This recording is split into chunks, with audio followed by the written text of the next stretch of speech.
Set it wise, I said, for the most part, very, very good. Just be careful there's not a gap there between left and right hand, okay? You sometimes get that right hand just sort of sliding down the club. The hands really want to be kind of together there in the grip, so they're actually working as one unit, not kind of two separate parts. But that's just sort of more of a thought every now and then. I wouldn't say you do a lot of the time, but just be careful as you're swinging the club. But take away now in the backswing. Very, very good.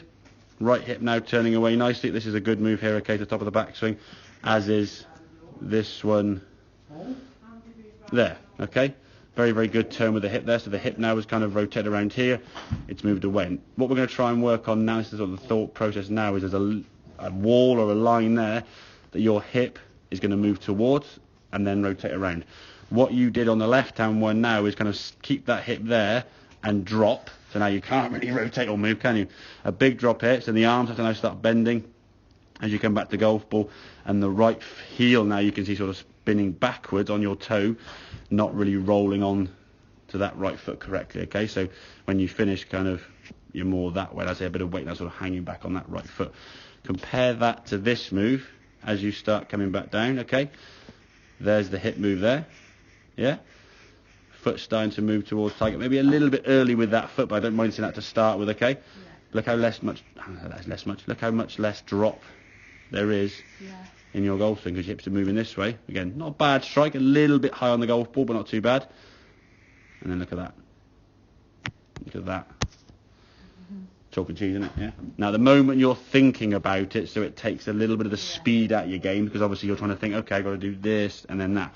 Once that left hip movement from here becomes natural, you'll just sort of do it automatically without any thought at all.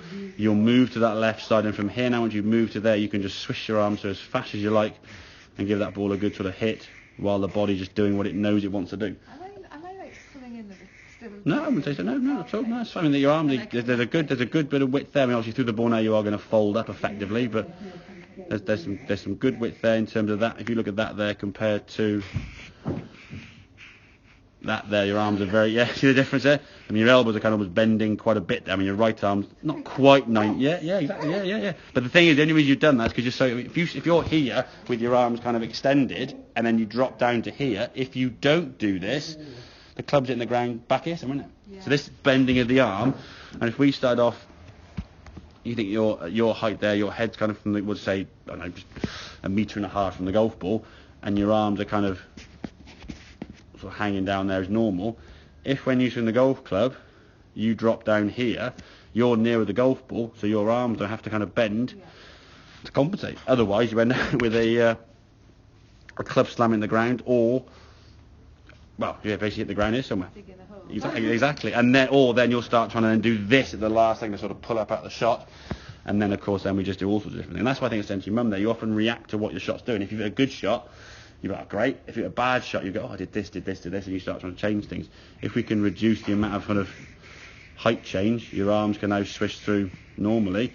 And so at the moment, the speed is down because of the thought. Once that movement gets more into what you want to try and do, again, some of that work up against the wall, that'll be a great, I mean, that's probably the first time I've seen you get up to that right toe to that extent, yeah, compared to where your foot's going this way. Now, okay, if I'm being a little bit picky, maybe it's moving a little bit too early here, but yeah, I'd rather see it being moving too early than not at all, I suppose, because at least it's moving on to the left side. So yeah, just seems a little bit lost of balance going forward. That's why, because it moved a bit too early. You were like toppling a bit that way, but overall, they're really very, very good swing. Okay, good stuff. Right.